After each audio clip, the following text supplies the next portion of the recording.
Imagine a day of hard work behind you. What is the first thing that you look for?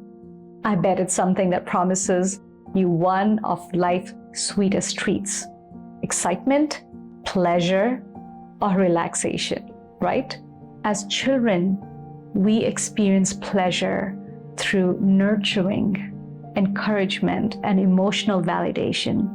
It's our inquisitiveness that keeps life exciting as we eagerly explore the world around us.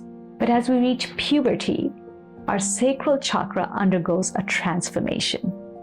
It broadens into the realm of attraction, sensuality, and sexuality.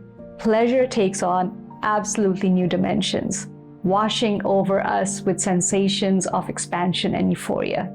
However, the journey of pleasure can be a rocky one, as I'm sure all of us have experienced, due to lack of proper guidance in this realm. Many of us often just stumble along the way.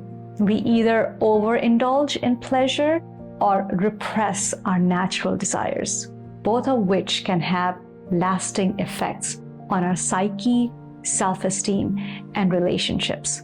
Let's explore how this function of the second chakra manifests for us. Physically, it revolves around the primal urge for procreation.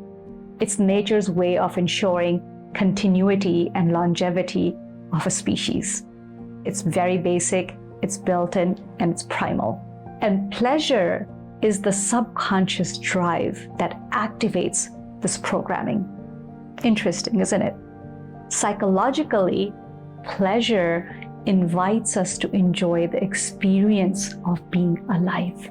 Pleasure invites us to relax into our own being. As adults, when all the chakras are in balance in relationship to the second chakra, sexuality becomes joyful, expressive, and connective. But what happens when our basic, healthy need for pleasure is repressed or denied, or we are made guilty of it? In most of these cases, usually secondary pleasures begin to manifest as substitutes. For example, the pleasure of smoking, the highs of emotional dramas, sexually acting out, overeating, reckless spending on shopping sprees, addiction to drugs, and the list goes on. So the expansive nature of pleasure can actually create contractions in our lives when we relegate our basic needs of pleasure into the shadow realms. Unfortunately, many of us waver between either excess or deficiency in this function of pleasure, which unknowingly becomes the root cause of dysfunction in most of our intimate relationships. When pleasure is condemned as immoral, we feel guilty for wanting it, and we feel ashamed of having it.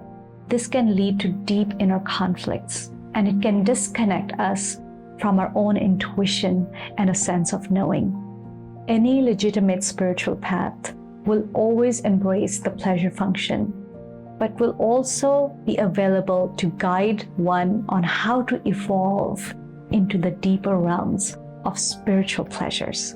Because if we haven't tasted the pleasures at the second chakra, we cannot recognize those pleasures at the crown chakra.